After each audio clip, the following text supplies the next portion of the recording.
So all of those times that you've mentally put yourself in these energy dampening things, those things start to truly take their toll on your body. And so it's really having an open space that you're talking about, having a safe space, and providing a place for tools, having a place where you and I can just talk about it and it be okay. I just came back from what I thought was going to be, it was a retreat. It was a cool retreat, a Joe Dispenza event, who's a cool guy.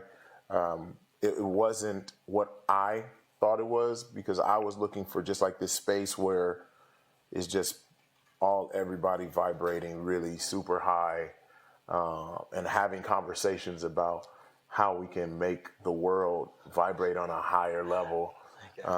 Because the more that we move like that, the more people understand that this world truly is abundant.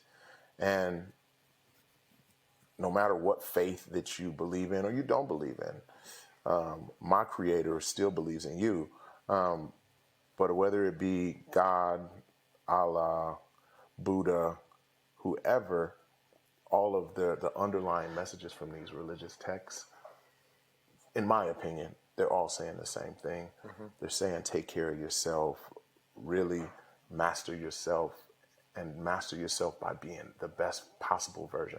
Be a good person. Be good to your other human. And the more that we build close to each other, man, the more that we get stronger. Yeah, I agree. I think so too, man.